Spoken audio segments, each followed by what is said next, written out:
The Bob Murphy Show, episode 387.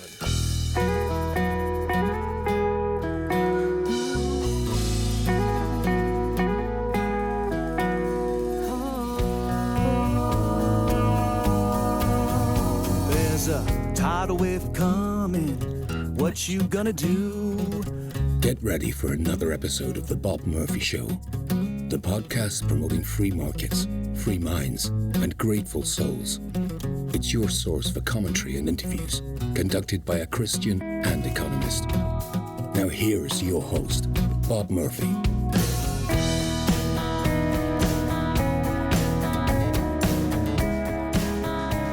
Everybody, welcome back to The Bob Murphy Show. Today I'm speaking with Jimmy Morrison, who is the creator of the Bubble film, as well as subsequent iterations of it that Jimmy will explain in the discussion. I have a particular fondness for this because Jimmy grabbed me a while ago, back when I was clean-shaven and much more innocent and cheerful on my outlook on the world. And I was talking about what happened with the housing boom and bust. So I think you'll enjoy it. There's plenty of new stuff for you to get excited about and things that are already out there that you can go watch in case it wasn't on your radar. In any event, here is my discussion with filmmaker Jimmy Morrison talking about his original project, The Bubble, and the spin-offs that ensued. Hope you like it. Jimmy, welcome to the Bob Murphy Show. Hey, Bob. Thanks for having me on. Sure thing. So you are here talking about many things, but I think the big ticket is your film trilogy. So you want to tell the good folks what that's all about? Yeah, so I wrote a documentary called The Housing Bubble that came out back in 2019 that looked at the causes of the housing bubble. And then now the second film in the trilogy is coming out in March called The Fall of 2008. And that looks at their responses and looks at the bank bailouts and the stimulus bills, which is really relevant right now with Elon Musk currently proposing some stimulus checks. And then the third film is The Bigger Bubble, and that really gets into the whole 2010s with quantitative easing and basically the permanent bank bailouts that were the result of everything that happened with the housing crash. And so it really leads up to 2020. It doesn't go into all the COVID stimulus, but I think we're able to make all the cases we need to make in the trilogy, where it leaves people able to do their own interpretation of what happened after there. You know, like we give them the tools they need to be able to understand what happened on their own. Okay, so the first one is already out, and then if people want that, where do they go? Yeah, so if you go to thebubblefilms.com, you can see the housing bubble. You can get it digitally or on Blu-ray and DVD.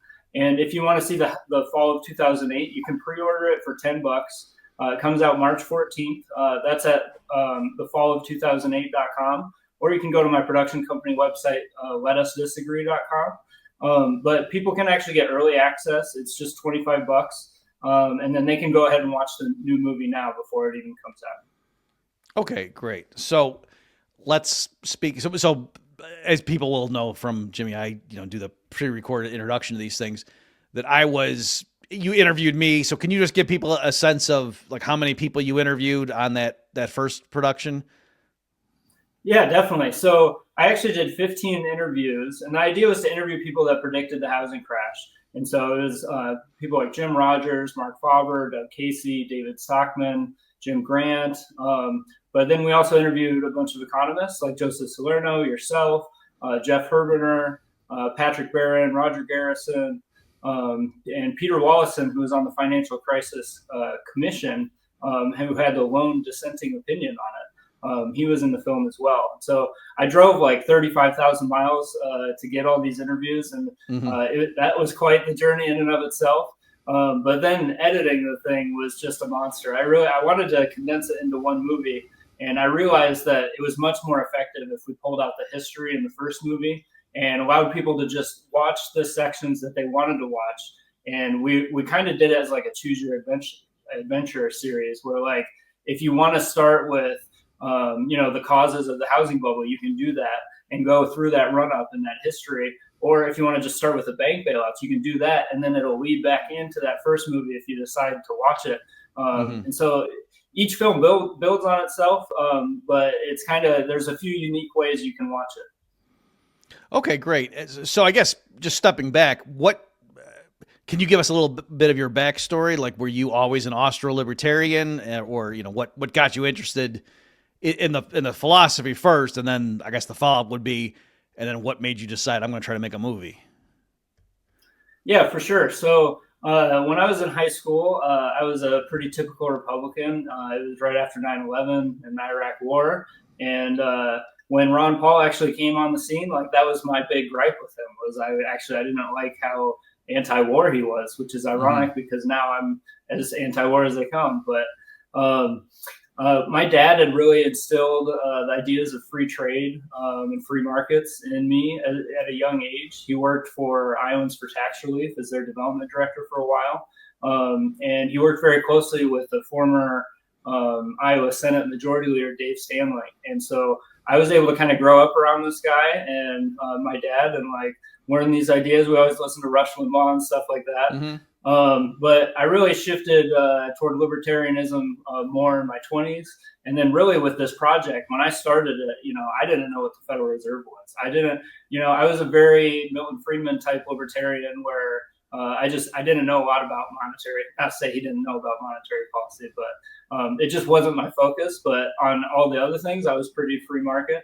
But yeah, so the film really shifted my perspective and kind of opened me up to becoming the anarcho-capitalist that I am now. Oh, I didn't realize that. I thought you were an ANCAP on the front end, and that's why you were so interested. So what was it that made you interview? Like, because the economists you listed, I think there was one guy I wasn't familiar with who you were talking about, but the other ones are like not just free market economists, but card-carrying Austrians. So what was it?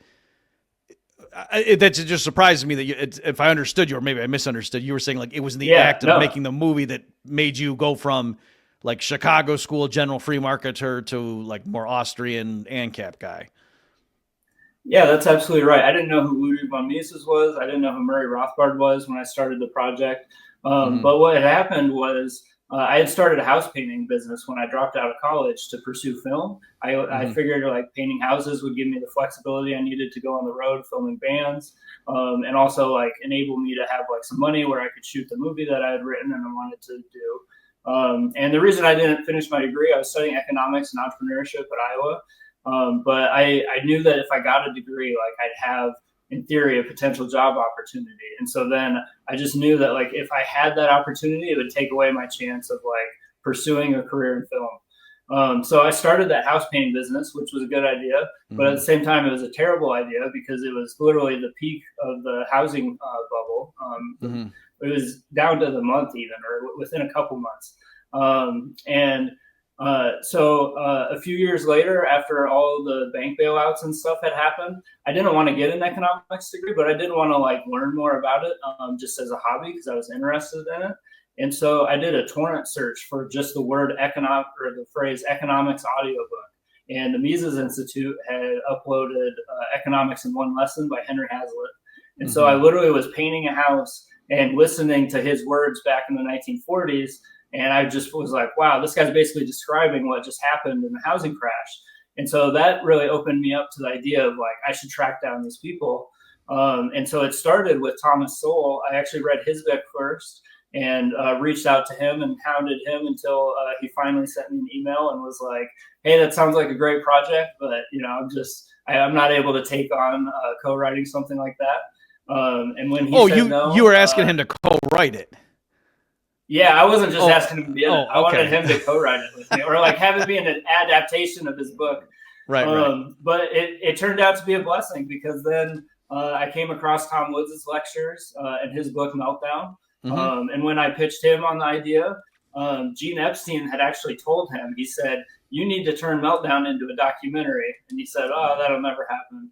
And then when I went, he was speaking in Illinois somewhere, and I went and I pitched him the project. And so he was open to the idea. And neither of us knew it'd turn into this huge thing.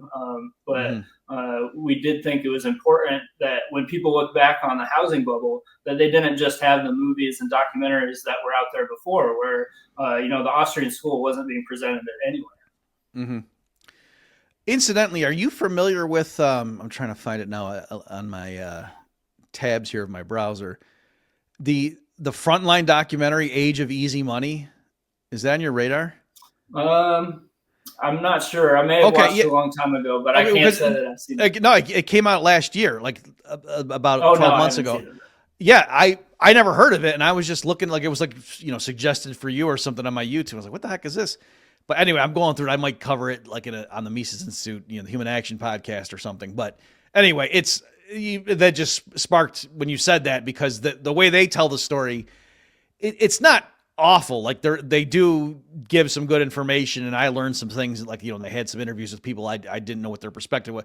But it's largely, yeah, the Fed was doing what they could, and they were trying to, help the poor homeowners, and then these big banks just kept pocketing all the stimulus that the Fed was pumping. It, you know what I mean? Like it was the poor Right. It's not people a very, at the Fed, it's not a very deep conversation. trying to help, and then it was these dastardly commercial bank or investment bankers that were, robbing the public blind as opposed. Anyway, but you get the idea that so that's why it's important to get a good thing, and that's, as you know, that's why Tom. I think he basically went 3 months without sleeping, where he turned around and got Meltdown out very quickly, because he said, I know that, the narrative is going to try to be established that, oh yeah, 2008, that's deregulation for you. And so that, he got his perspective out. Okay. Right. I took the opposite approach, where I took as many years as possible. Yeah. You guys bookended it. So you guys had the first and final word on the episode. So therefore we will definitely win.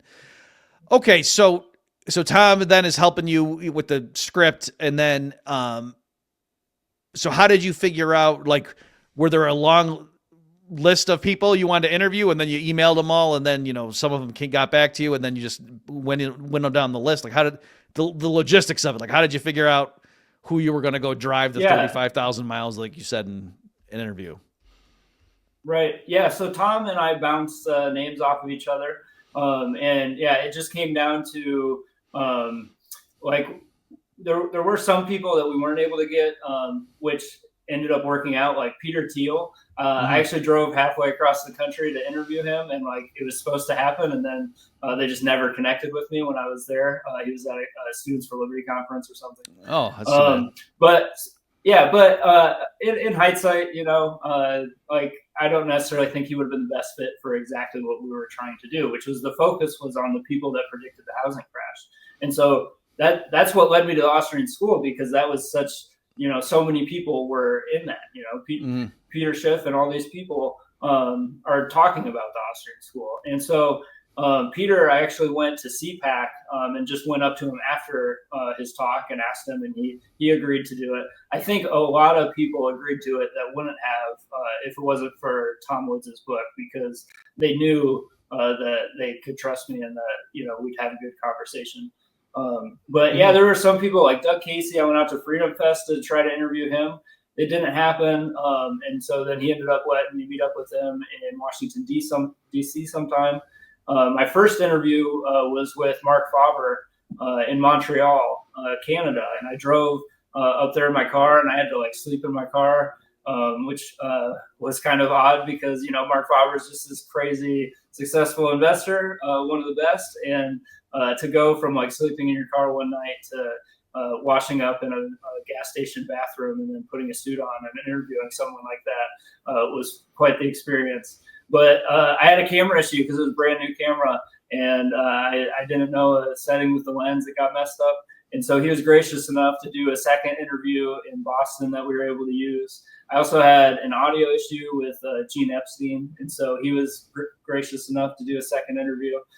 So I definitely made my fair share of mistakes during the project, but everybody's been pretty gracious as far as they do want these ideas to get out there, and there are a lot of people that aren't going to read a book about the subject, but we can get them to sit down for an hour and watch a documentary. And if we can make it funny and have cartoons and movie clips and stuff like that, it's not these movies don't have a bunch of vocabulary words in them. I really tried to make it where the general public would understand it now, and 20, 30 years from now, it would still be relevant and they could watch it and learn just as much as we are today.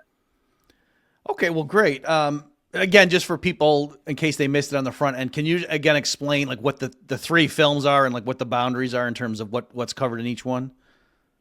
Yeah, definitely. So the first one is the housing bubble, and it honestly everything started as like a 4-part series that I tried to condense down into one movie. And what I ended up doing was splitting it into the trilogy, where the first 2 episodes got combined into one. So the housing bubble actually goes through the causes of the housing boom, of bubbles in general, and then the housing bubble in particular. It covers that Austrian theory of the business cycle. And then it also goes over the history of, okay, if we're making those claims about what caused the housing bubble, can we look back at the problems in the 1970s? And can we look at the Great Depression? And we even go back over the Panic of 1920. And can we see those same claims holding true? And so we look at those past bubbles, and we also look at the responses to those past bubbles. So after the first movie, people can go into the fall of 2008 really, feeling prepared with that basic knowledge. And a lot of people are going to be able to predict exactly what happened with how they just printed more money and bailed out the banks. And then the same thing ends up being true in 2020 with, what we're talking about in the bigger bubble. Those problems would have unwound after the 2010s, regardless. Like, we're still going to have all these debt issues. It's just the response to the COVID and the crash and everything was so much worse, because we joke in the movie that, why don't they just print money and pay people to just sit at home? And then that actually was the policy proposal. That's what actually happened, So the fall of 2008, like I said, goes over the bailouts and stimulus, but also like really exposes the Federal Reserve and Ben Bernanke with the secret bailouts they were doing, not just in the U.S., but all over the world. And then that leads into the bigger bubble. And the bigger bubble goes over, quantitative easing, but also these longer term, multi-decade shifts that are happening in the world. And, we lead into it with talking about the United States being the world reserve currency in the first movie. And, we kind of end with that of, where is that going to go? Okay, great. Can you tell us a little bit, because I realized that the first one, you had a lot of, I literally won awards, and I know it was a big deal in terms of like it was packed when you were screening it at various places. Do you want to tell people just some of that reaction? Yeah, so it had quite the contrast, because I shot the interviews from 2011 to 2013, and then just tried for years and years to like go through all these Federal Reserve transcripts and all these movies and cartoons and all this old footage, trying to be as detailed as possible. I actually went out and got an economics degree, and actually had to take a course where I had to buy Ben Bernanke's macro textbook, and because I just really wanted to be as in depth as possible, because I just felt like such a debt to people like Mises and Rothbard after I read their work and listened to their lectures and stuff. So back in 2013, we did our first test screening in New York City, which was like awesome, but it was also like a very rough cut of what we were trying to do with the first movie. And I mean, I literally had been editing the night before in the hotel, and like I was cutting some audio, and I burped, and I accidentally included that in the film. So that got the biggest laugh of the night. But so in 2015, I practically went bankrupt, like trying to do this thing. But I was able to work other jobs and keep working at it. And eventually I was finally able to premiere it in 2018. So like to get to it, that event was pretty amazing. But in 2018, we premiered at the Anthem Film Festival, which is part of Freedom Fest in Las Vegas, that Mark Skousen and Joanne Skousen put on. And it was unbelievable. Gene Epstein was there, Doug Casey, Peter Schiff, and a bunch of other people. And we really had like an unbelievable response. We had premiered a teaser back in 2012 at Freedom Fest, and even though there were breakout sessions, like 95% of people came to our teaser.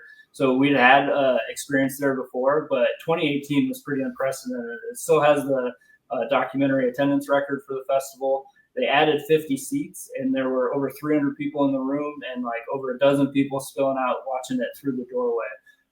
And so we had a great response there. And then 2019, we actually had our digital release in conjunction with a premiere in New York City, which was really special for me. It was at the Angelica Film Center, which is where Kevin Smith premiered Clerks, and he's been a great inspiration for me. And he had actually seen a film, Richard Linklater's Slacker, which is seen in a couple times in the bigger bubble. And he had seen that in that exact same theater, and it inspired him to make Clerks. And then he got to screen Clerks, and then I got to sell out that theater. And so I actually tweeted about it, and he liked the tweet. So that was pretty nice. cool. So that's Kevin Smith, I think that's the one. actually. Where is that? That's in like when I went to NYU. I think that was where I went. Does that make sense? Yeah, that sounds about right. I'm not exactly sure where it is. To be honest, I think I think it's pretty close to there. Yeah, I'm pretty sure that's where I used to go. Yeah, like I guess I don't want to say it's on this thing because then I'll probably get it wrong and some purist will correct me. But yes, I used to go there because it's like indie films, as it suggests. Given that you filmed your thing there, that's if you want to go see some foreign French language film with subtitles or something. That's where it would be. Okay, because I was very cultured back then.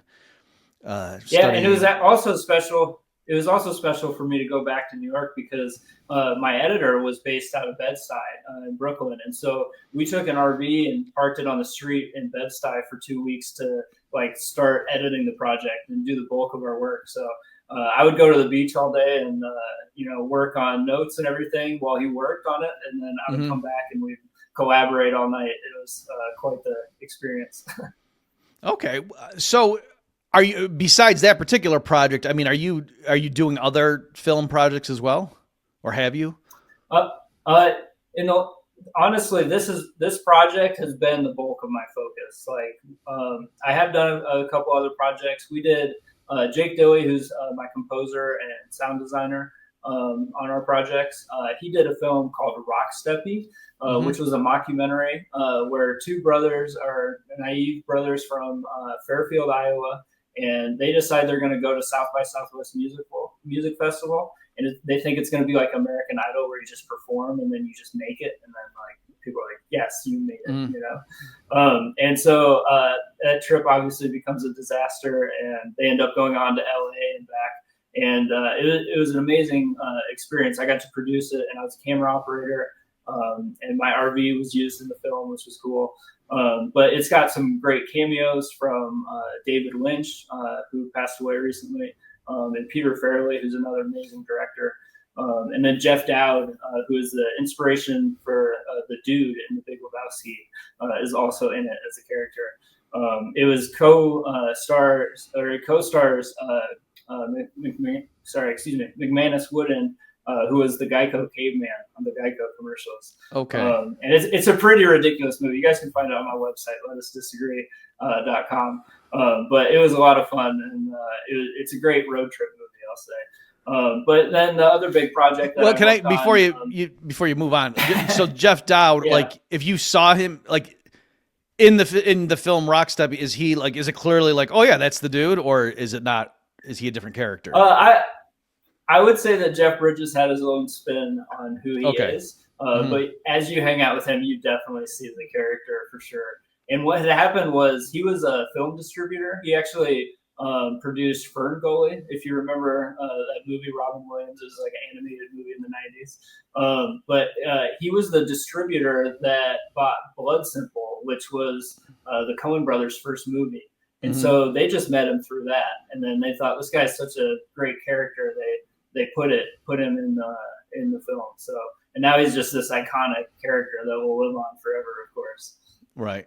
Okay. But in Rock Steppy though, I'm trying to understand, is he himself in the movie, or is he just an actor who plays a different character in the movie? He plays a music producer in the movie. So they go to his studio. Yeah. And so one other thing I'll mention. Yeah, go ahead. I was gonna say, so his name's not Jeff in the movie. Right, that's right. Okay, gotcha. Okay, his name's Jeff Dowd in real life. Yeah. Right. Okay. But for folks at home, I understand how actors work. I get the concept. I was unclear from. I just want to make sure I got that because you were saying cameos and stuff, so I didn't know was he himself because he's famous amongst people in the know would say, oh, that's the dude, or no, I get it. So. What I meant was David Lynch and Peter Farrelly actually played themselves, and then the dude played the character. Yeah. Okay. I get it. All right. There you go. I understand how actors. One One other thing I'll mention about the project is, we improvised a lot of it, like the ideas behind it. And you just never know what's going to happen. And so we had a schedule where we had to get to South by Southwest. We had an extra day to get there. And when we left Fairfield, Iowa, we got 1 hour outside of the town, and I smoked a deer going like 60 miles an hour. And it completely destroyed our radiator, our transmission oil cooler. And so it happened to be pretty close to where my brother lived. He's a mechanical engineer. And so he helped us out. And then the next day, I spent hours driving to multiple cities across Iowa getting the parts that we needed. And we were able to replace all that stuff with my brother's help and get down to South by Southwest. We got there like 17 minutes before they were supposed to go on stage at South by Southwest. So wow, that was quite the experience. Okay. But if you don't mind, I do want to mention another film that I worked on. It's Grid Down, who my producer David Tice actually directed this. The movie's called Grid Down, Power Up, and it's about the electrical grid and the different threats. It's not just about like the military; it's also about like solar flares and stuff like that. But Dennis Quaid is the narrator, and it won the Storyteller Award at the Doc LA Film Festival. And I got to be a script consultant on it, which now is a good time to mention that you were thankfully a script consultant on this trilogy way back in 2012. So thank you for that. But I got to be the script consultant, and then Jake Dilly and I did all the motion graphics for the film. So that was another great experience that we had. And that one, it's about just the vulnerability of the electrical grid to various threats. Is that the idea? Yeah, that's right. Yeah, and it might be a little bit fear mongering. I'm not being critical, but I do think that it's pretty objective. It's showing what those threats are. You're talking to a bunch of Austro-libertarians in the crowd, so don't worry about being fear mongering. Yeah. Yeah. They're gonna say, "Well, why did the lizard people take out the grid?" But okay, Dennis Quaid, is that something that like is on his he's concerned about, or just hey, it was a job, and do you have any sense? I do believe it is something that he was concerned about. He also has a connection with David Tice because David produced the movie Soul Surfer. If you remember the film about the girl that got her arm bit off by a shark. And so I think that's where they first met, and then they talked about the issue over the years and teamed up on it. So okay, sorry, did I cut you off? You might have been about to launch into something else before I. Oh yeah. I was just going to mention I do have another short film. It's just 21 minutes long. It's called My Dad, the Honor Flight Director. And the idea behind that was my dad had started the Honor Flight of the Quad Cities. And he personally flew over 3,000 World War II veterans to Washington, D.C. to see their memorials at no cost to them. And then they would have a guardian that would go with them to kind of share the experience with, which was oftentimes a family member. And he started that organization. And so when he passed away, I decided that all these clips of him that were on the news and stuff like that were just going to, disappear over the years. And my kids wouldn't be able to see him and get to know who he was. And so it just started as me trying to gather some of those clips for my kids. And it turned into this short film that, it really covers the way he lived his life and the lessons that he instilled in me.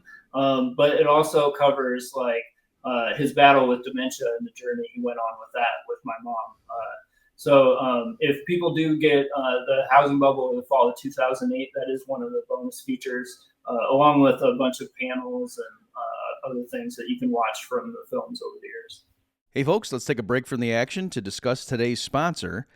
Now let me ask you, what if your gold could grow over time so that you're not just preserving, but growing your wealth in an asset that can't get inflated away by more money printing? Well, with Monetary Metals' Gold Lease program, clients can earn 3% annual interest on their gold paid every single month in more ounces of physical gold. And if you're an accredited investor, you can earn even higher yields in their bond offerings. Previous bond offerings have paid 6%, 12%, and even as high as 19%, all in ounces of physical gold and silver. So let me ask you, would you rather have 3% paid in dollars or 3% paid in gold? This is a no-brainer for gold owners. Now's the time to secure your wealth and build your legacy in an asset that the government can't inflate away. You get any price appreciation in gold for the year, plus free storage and a 3% yield. Join thousands of investors earning interest in physical gold and silver every month with Monetary Metals, and that includes me. I'm also one of their clients. To learn more, go to monetary-metals.com/Murphy. Again, go to monetary-metals.com/Murphy to see more. Okay, let's get back to the action. Your dad was, you said at the beginning of this conversation, was your entry point into like the free market world? Yeah, absolutely. Absolutely. And, I wouldn't say that he's a full libertarian by any means. He was definitely a Republican. But that's kind of something we delve into in the short film, is that like when your family gets sick or when a parent gets sick, like it doesn't matter what your arguments were about whether nuclear war was justified in World War II. You know what I mean? Like we get all up in arms with people about these issues.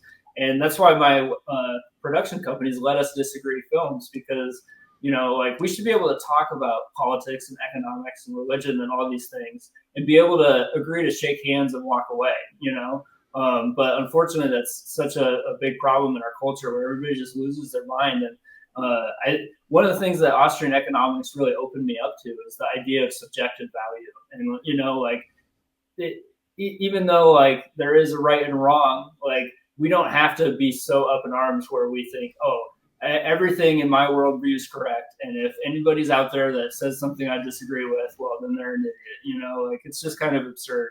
And then obviously the libertarian take on that is if we are going to agree to disagree, then, we have to be able to walk away, and you have to not force the other person to follow your policies, which is obviously what the Democrats and, as we've seen, both the Republicans do as well. Yeah, and even besides like, ideological conclusions or what, but just in general, if there are people out there that disagree with you huffing and puffing and, ostracizing them or, okay, well then I'm not going to your house for Thanksgiving anymore. Like that's not going to change their mind. If anything, that's just going to make them think you're a jerk and confirm for them that they must be right. So it's like, besides it, I think not like, it's not merely that, hey, these other things are more important than whatever your disagreement is, I think, but even to change somebody's mind, I think you're going to have a better chance of doing that if you maintain contact and they can see, he's coming from a good place with this. We just really disagree on this one topic. Right. And the real ironic thing is when the movie came out, Facebook, we still don't know exactly why, but Facebook would not allow people to post links to our website. So it's not that they blocked our page. If you typed letusdisagree.com and into a post, it would flag it and it would tell you cannot post it. Like it won't let you post it. It's spam or whatever. And so Tom Woods actually sent something out to his newsletter about it. And somebody on his newsletter happened to work for Facebook. And so they filed an internal appeal and it won. And so eventually the website was able to be approved. But yeah, it's just, it was a crazy world out there for a while, and it still is, but I'm really excited to be able to release the film this time around with X and having the opportunity to like feel like there's a platform where at least I can post what I want. And, in theory, I'm not going to get throttled. Yeah. I think once you started saying that came back to me. I think I was, I don't know if he was emailing about it or whatever, but yeah, I remember that episode and Tom talking about, I don't know if I knew it was you, but definitely I remember him explaining that and then saying, hey, one of our listeners or the people in our group works at Facebook. So very good. You also, can you tell us about what RV school is? Yeah. So I have a 9-year-old girl and a 6-year-old girl and a bunch of nephews. And I read Weapons of Mass Instruction by John Taylor Gatto a long time ago. And I'll give a shout out. Tim Chermak actually recommended that book to me. And I also read The School Revolution by Ron Paul, and then a bunch of other books on creative schools and alternative schools. And so when my kids were growing up, when they were younger, I really I wanted to separate the idea of learning and your education being like, I go to school, I learn there when I'm doing these worksheets, and the rest of the day it's like, okay, now I get to do what I want and I'm not learning, And so the idea behind RV school is that, our playground isn't a school building, the world is our playground, and so we should explore it and go out, and that kids can learn by playing together and just exploring their interests. And so, a lot of times I kind of empowered them to say, okay, what do you guys want to do today? And we'd explore different things, like going to trampoline parks or going hiking and doing stuff like that. But if the kids disagreed about what they wanted to do, I stepped back and they were in charge of figuring out, okay, we have to talk this out. We're not going to just vote on it and make, the other kids do exactly what we want. We've got to talk it out so that everybody's happy. And it's more about the way you interact with people necessarily than like what people are oftentimes concerned with standardized test scores. And obviously academics are important too. And, I'm a big proponent of that, but I think kids have to be kids and you got to let them play and they're going to thrive and learn a lot more on a hike, having a deep conversation with you than, shoving a math worksheet down their throat when they're in first grade, Yeah, it's funny, obviously you and I are not the first people to say this, but there is a sense in which like formal schooling kind of beats out of kids the desire for learning and like turns it from something that's real fun into a monotonous chore. Because like my eldest son, when he was younger, I want to say like maybe 6 or something like that in that range. And so he went to a, conventional school, but then when, I would show him a lot of stuff after hours kind of thing. And I had a dry erase board and I was showing him, I think it was Cantor's diagonal argument to show that it was a pretty advanced, like you'd be a math major in undergrad to get this. It was like showing there's a sense in which there's more real numbers between 0 and 1 than there are integers. And I was going through, but I had promised I was going to take him to the park. And so I was showing him on the dry erase board and I looked at the clock. I was like, oh, hey buddy. Okay. Well, I told you we'll go to the park. I'll show you, the rest of this later. And he went, no. Can you keep, like, I don't need to. So he wanted me, like, I was leaving him hanging. Like he had to see the resolution. Like what happens next with this dry erase board demonstrated. Yeah. And he gave up going to the park, which you wouldn't have thought a little boy would pick. But so anyway, that's awesome. Just to show that, That actually reminds me, I know you've posted about John Nash before. When I was in high school was when the movie A Beautiful Mind came out about him. And so I read his biography. And his class, he had a website where he would post like all the stuff from his classes.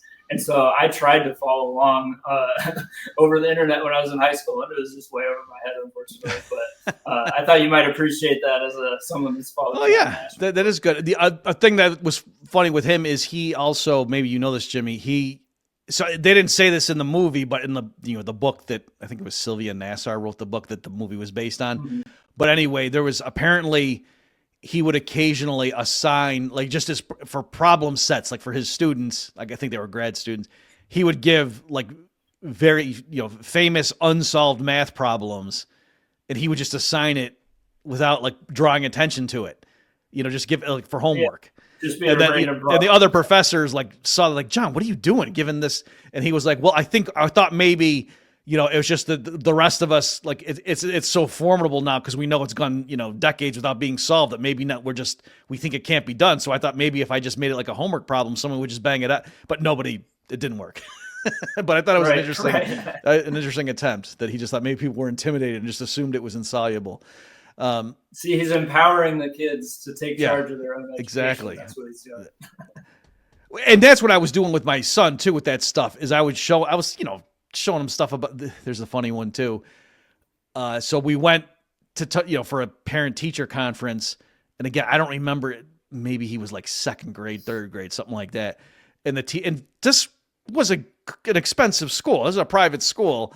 And that they're going around telling us stuff and, he's doing well. And then the math teacher was like, oh, and it's so cute. And he has his he has his imaginary number and and I went, well, he means the square root of -1. And then she was like, oh, because she was mad, like she had learned that stuff and knew like, oh, I is called an imaginary number. But anyway, she just thought he was a little kid with his imaginary friend and didn't realize that, I'd shown him that stuff. And so anyway, that was just, anyway, I dropped it, but I was like, why are we paying you so much for this? But anyway, that's a separate discussion. Exactly. He's a great, I will say he's a great karaoke singer, by the way. I don't remember his Mises U 2018 maybe or 2019. We did screenings then. the first movie. And, Oh, okay. I think he did karaoke one of those nights. Okay. All right. Good. Yeah, he was. Since I'm sharing, there was a funny thing too where he he was really good at chess at one point, and then he played Tom Woods, and then later, and I don't. It'd be a better story if I don't want to say whether I don't know how many games they played, but Tom can beat me pretty easily, right? So let's just get that out on the table. I can't remember how they did it. I don't want to say something that's wrong and then, start a legend, or I don't want to undercut my son in case he beat Tom. I can't remember. But anyway, it was just we were walking back to the dorms or something where we were, or the hotel, I should say, in Auburn. And he said, was Tom rated? And I said, yeah, I think so. And then I threw out a number, and my son was looking and he said, I don't think he was that high. And then I checked with Tom, and Tom confirmed that, yeah, the rating I had thrown out for Tom was higher than what Tom, and my son was like, he's not that good. So anyway, that was just a little gossip there. Okay, well, the other thing you had mentioned in terms of possible topics is you said you had some experience where you were like a mystery shopper or something, at like doing investigations in grocery stores. Can you talk about that? Yeah, that's right. So 2015, I mentioned that I was basically on the brink of bankruptcy trying to get this movie done. And my wife was pregnant. We were having our first kid. And so I started painting houses again, but didn't have a great experience with the developer. And I realized, like, I really don't want to be that guy that's working 12-hour days, when my kids are at home. And so I actually found a job on Craigslist, believe it or not. And I thought, this has got to be fake, this is just seems so fake. But it was a mystery shopper thing where they needed somebody to spy on grocery stores, where you would go in and track prices, whether things were in stock, whether things changed the model or the size. And you would do hundreds of items. I don't know if I legally can say what stores, but it was all the major stores. They all spied on each other. And so it sounded like a fake job. I did way before people did job interviews on Zoom. Like I did something like that, and they hired me without me meeting anyone. And I thought it was pretty much fake, but it went on. I worked there for 9 years, and every week I would track prices in the major grocery stores. And so it was very awesome for me because I was able to, like, if my kids, if my wife wasn't available, my kids could go with me, and they kind of grew up I'll just say it, in Walmart. And honestly, my oldest, I think she's probably spent more hours playing in Walmart than any kid in the history of the world. And if you think about it, it's a great place to like learn about the world because they have like everything that we buy. Right. But anyway, it was also great because when I didn't have my kids with me, I was able to listen to podcasts and audiobooks. And so I was able to get paid to do research for films. And then also, obviously, the benefit of I got to actually track prices and be on the ground. And so that was really fascinating, particularly in 2019, because that's really when things started to pick up with price inflation and shrinkflation. And so, like, I can tell you that Raisin Bran and laundry detergent, they were shrinking by 10 to 15% by the summer of 2019. And so I think, I one thing these films taught me is I don't know. I don't have the answers. I don't claim to. But I think that it's because that's when the Federal Reserve was reversing course, and they had tried to let interest rates go back up again, but they were reversing course and going back into quantitative easing. But you may have your own thoughts on that. I'm not sure if I'm out of line with that thinking, but that's my interpretation. Well, I mean, yeah, I would have to go look at the charts and whatever to make sure I have the timelines right. But yeah, I mean, they definitely, under Yellen she was trying to normalize thing. In other words, they ended quantitative easing, and so they were just like the Fed's balance sheet was just flatlining for a long time, and they were going to try to start normalizing things, and then COVID hit and kind of screwed everything up, from their perspective. Okay, so just to understand them more, so the idea was the different grocery stores are like they want to keep tabs on each other, and so how would they do that? Well, you just get boots on the ground and get people to go in and literally just document, hey, what are they charging for all their stuff, so we can, price competitively. That's the idea. That's exactly right. They needed to know if somebody was changing their price. They didn't want to find out about it weeks later. They wanted to know each week these key items. If they were going up in price, or even if they were out of stock. Obviously that was very interesting in 2020, 2021, watching that and seeing the shelves, like, they used to fill up so fast, obviously, and things have changed so much. The other thing that people forget about is 24-hour Walmarts. Like, wasn't that the best back when you could go to Walmart at any time if you needed something? But yeah, it was really interesting because it was all the major stores, and they all spied on each other. And it makes sense when you think about it, because if somebody's changing the size of something or changing the model of a different one, or if the price is changing, like, it's not like you can afford to be weeks behind in that information. You need to know that immediately. You need to have somebody that's reliably doing it. But I don't know. I'm sure that's being taken over by AI and stuff now that things are more online. There's a lot more price transparency now than there was then. Right. I mean, something I noticed even, I want to say like around maybe even 2009, but certainly by 2010 was like the cereal box packaging got a lot flimsier. Like, you get what I'm saying? Like the actual, the cardboard that when I was a kid growing up, like the Cheerios box, that was a pretty durable piece of cardboard. And then it just got thinner. And I think it's just because like the producer prices went way up after the 2008 crisis, the raw materials but they didn't want to just pass that on to the consumer. And so one way they cut back was they made, there wasn't actually as much cardboard in the physical cereal box, stuff like that. And also the paper products, like the paper towels and things, a lot of them were just crappy. And, I think that was one way they cut costs. Right. Yeah, absolutely. There's definitely quality deterioration with that stuff. So as far as the shrinkflation, I'm sure most people know this, but shrinkflation meaning one way they make it so that the sticker price doesn't have to go through the roof is they just reduce the quantity of what they're putting in there. And with some of that stuff, I mean, it's like, especially like the single serve, like bags of chips or something, like if you have something for lunch for the kids and you want to put it in a snack, and it's like, some of them have 3 little cookies and anyway. Yeah, right. It's crazy. Like some of it, I think is just the randomization and you can get the luck of the draw. But I mean, it's like some of them, it's mostly just a bag of air. But is it one thing that they have in terms of the standard stickers is like the unit price in your experience? Is that okay? Or like, do they even play tricks with that? You know what I mean? So in other words, they got the sticker price, but then the thing to the left, like if you're trying to compare 2 different things side by side and they're different quantities, in theory, the unit price is showing it like by ounce or something, and then that should try to give you apples to apples. Right. In your experience, was that still reliable, or were they even doing tricks with that? No, I would say that was reliable, but Target doesn't do that. Walmart does, and it's super helpful, obviously.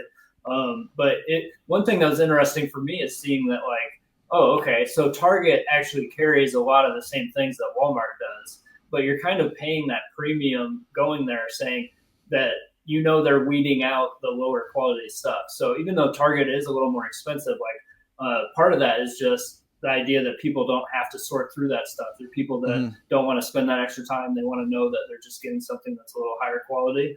But obviously all that stuff, or not all that stuff, but a lot of that stuff is being sold at Walmart as well. It's just you have the option of buying the little crappy version as well.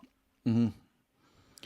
Okay, well, I think that's a good place for us to wrap up here. So, Jimmy, you did give some links, but just to remind me, and we're going to put links, folks, at the link for this episode. But for people who are hot to trot, Jimmy, where do they go to get the trilogy here?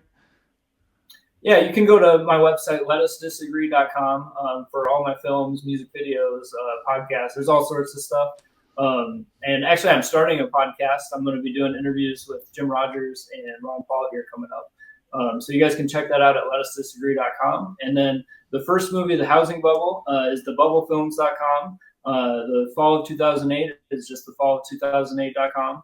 And then the bigger bubble will be at thebiggerbubble.com. So hopefully we're going to have a lot of content coming out this year, and there's already a ton of stuff people have to look back over.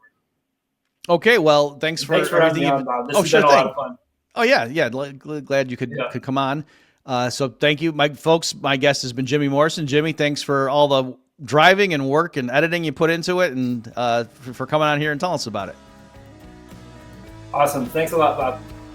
And thank you, folks, for tuning in. As always, we'll see you next time. You've just experienced another episode of The Bob Murphy Show, the podcast promoting free markets, free minds, and grateful souls. For more information and to subscribe to this podcast, visit bobmurphyshow.com.